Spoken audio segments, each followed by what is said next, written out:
Bismillahirrahmanirrahim. Assalamualaikum warahmatullahi wabarakatuh.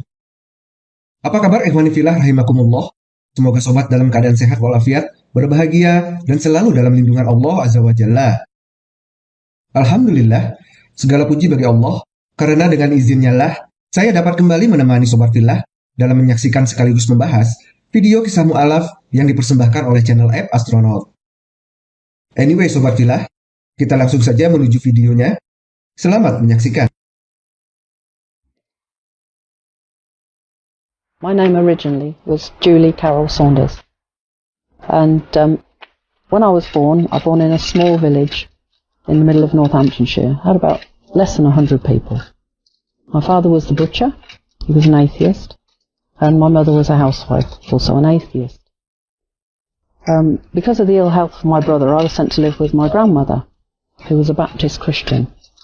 And it was in the same village, only a few doors down. So I grew up as a Baptist. So I led a very simple, almost luxurious life. There was no hassle, no trouble, no nothing. Very quiet. And I went through school at Wollaston. And then I was going to go into veterinary, but I damaged my back, so I couldn't. So I went into medicine. And I became a chiropodist. And I was also very active in the church. I ran the toddler group. I used to go to all the prayer meetings, all the study groups. I ran the old people's coffee mornings. And it was a big part of my life.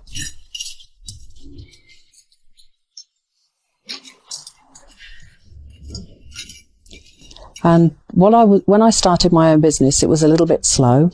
And I asked my friend, find me some volunteer work through the church to give me something to do. So she put me on to an organisation called Women's Aid, the Battered Wives Association as it was known then, and I started working there. And I met this lovely lady, Hamida, and we got on very, very well.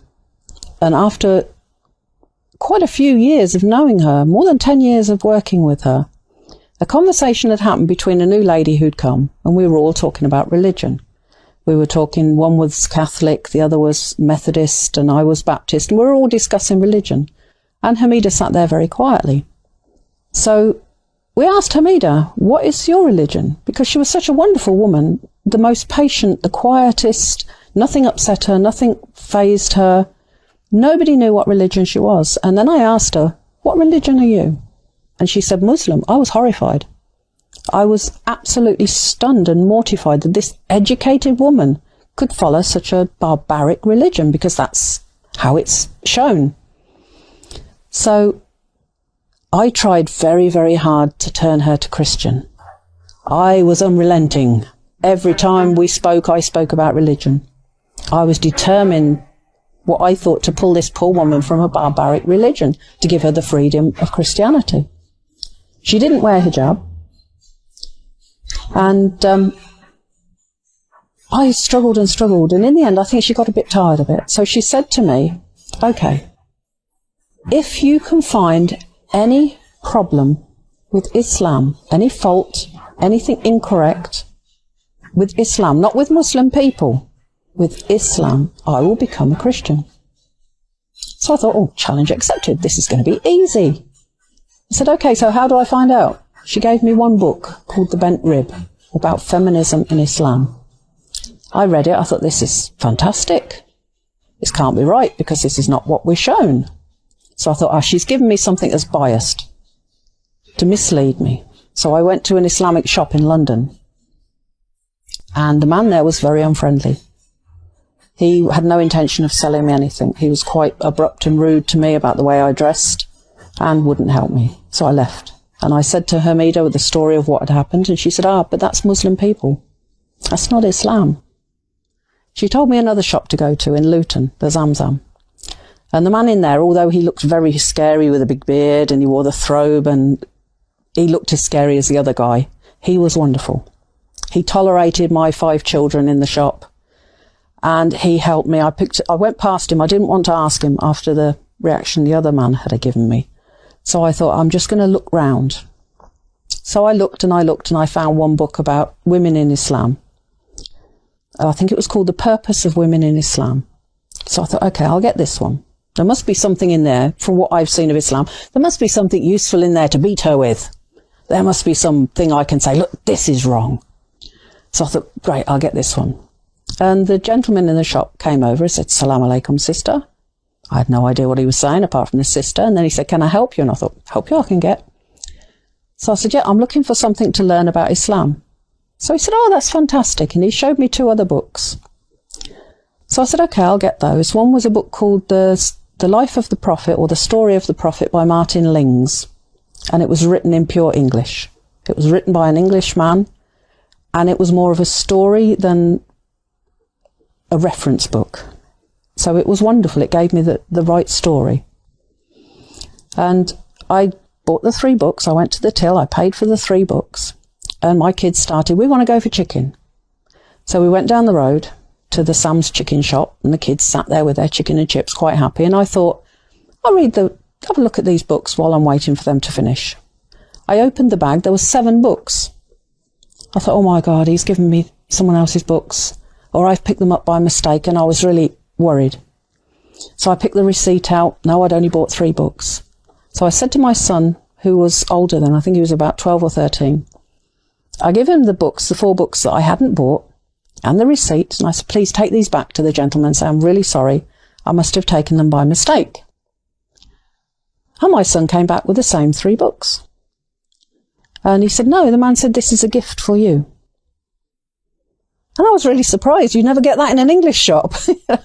This man had given me a copy of the Quran with English translation, a book about Islamic dress, I think it was, and another one, I can't remember what it was. But they were lovely books. So I went and I read them all, and I couldn't find any faults. So I thought, okay, I'm going to have to go deeper into this, because this still looks wonderful. This is not what I'm expecting. So there was a program on the telly about some problem with Islam. I watched the program on the television about the abuse of women, and some women were being stoned for the problems they'd caused. So I thought, this is more what I need to find out about. How can they do this? How can they justify this? This is wrong. So they were talking about the Sharia law. I thought, this is the piece of Islam that must be wrong. So I went back to the same bookshop, and the gentleman recognised me, which was quite good, because it was a couple of months afterwards.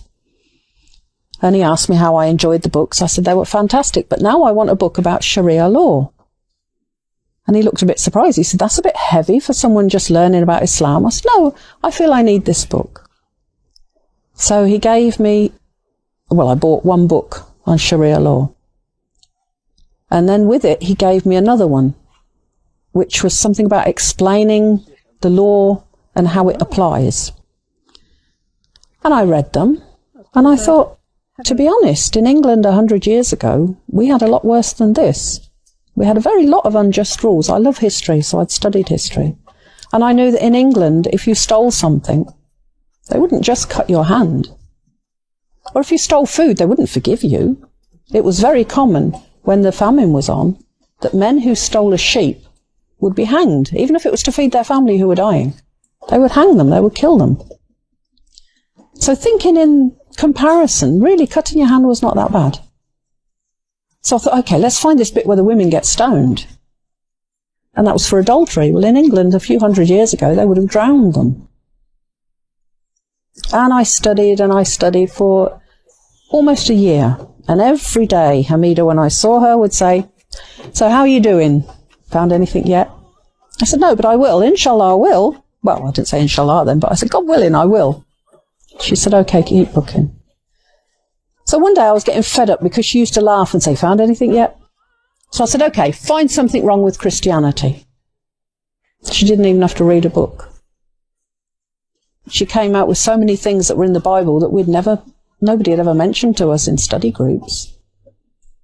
So I thought, okay, instead of studying Islam, let me have an evaluation of Christianity. And she gave me a book called something, the Bible Thumpers Combat Book or something, by Ahmed Deedat. After I read that, I said, that's it, I'm Muslim. Because I had never realised there were so many faults in Christianity. And when you look back at the history of Christianity, it's been changed so many times. It's no longer the word of God. But Islam is exactly as it was when it was made. And there is no faults. And then when I said I want to become Muslim, she said, okay, but I'll show you one more thing. Because she saw I wasn't really 100% convinced. I was leaning that way. She said, go back, put your computer on, go on YouTube and put the miracles of the Quran. And I was amazed how many things that were in there that nobody could have known in those days. Some things they only found out 50 years ago that are true, that have been there all along. So I saw that Islam was the perfect religion.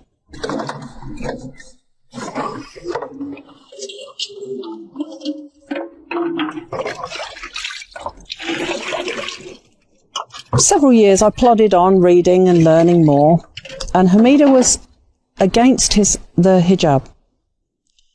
She actually wrote a book about it, and she worked on the theory that the hijab doesn't hide you, and hijab should hide you. So if you don't wear hijab and you wear normal clothes that just cover you, you're more hidden, which in theory works. So I never really questioned it. And then after a few years, there was another revert. She'd married a Muslim and come to Islam because of her husband. And she worked at the nursery where my youngest boy was going. And she wore hijab. And the people there were saying to her, look, if you don't stop wearing it, you're going to have to leave. Because the parents are complaining. They don't want Muslim influence in the nursery school. And she was fighting with them about it. And I said to her, you don't need to wear it. I'm Muslim too. You don't need to wear hijab. She goes, no, you do. I said, no, I'll give you Hamida's book. And she said, okay, but do me a favour. You read some other books too. You tell me where in Hadith or Quran it says you don't have to wear it now. So I said, okay. So I went back to the same shop and I said to the brother there, Assalamu alaikum, can I have a book about hijab? And he said, oh, alhamdulillah, at last you're going to start wearing hijab. And I said, no, I'm going to read about hijab. Okay, he said. So I got 2 books about hijab, and I got home, I opened the bag, and there was a hijab. He'd put one in the bag, with the pins and everything. And I laughed, I thought, no, he's not getting me this time, it's not going to happen. I spent the weekend, I spoke to her on the Friday, got the books on the Saturday, spent Sunday reading them, on Monday I put on the hijab. At this point my parents exploded. It was bad enough that I'd then, by this time, married a Muslim. But now I was looking like one. My dad never did accept Islam. He never did believe it. He didn't want to talk about it. And he died before there was any chance to say anything really substantial to him. But my mother, in a way I was lucky, she got cancer. And there was only me and my brother. My brother wasn't a helpful type of person. So when my mum got cancer, I went and nursed her and stayed with her. It took 6 weeks to kill her, from the day she was diagnosed to the day she died. And before that, any time anything about Islam, she would become quite aggressive with me. One day in the hospital, because she was hospitalised right from the start, there's Anna gone on my phone, so I thought, oh, I have to do my salah. And I looked, my mum was asleep. So I thought, I'll try and do it quickly before she wakes up.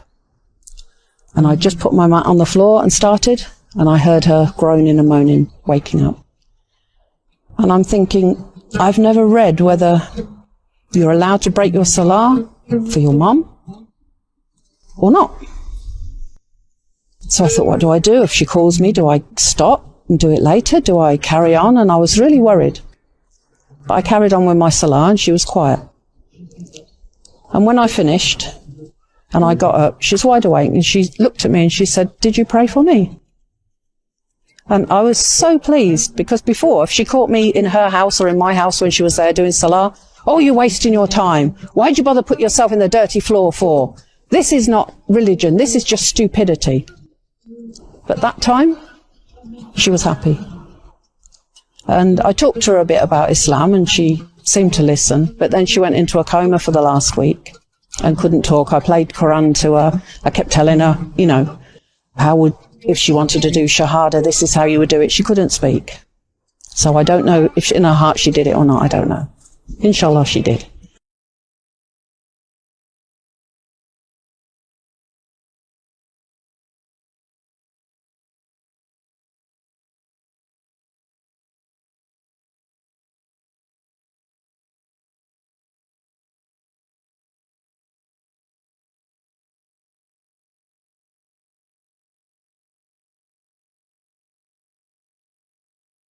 Ikhwani fillah rahimakumullah, semoga kisahnya tadi bermanfaat bagi sobat fillah. Sebelum pertemuan kita kali ini saya akhiri, kembali saya memohon kesediaan sobat untuk mendukung channel kami ini.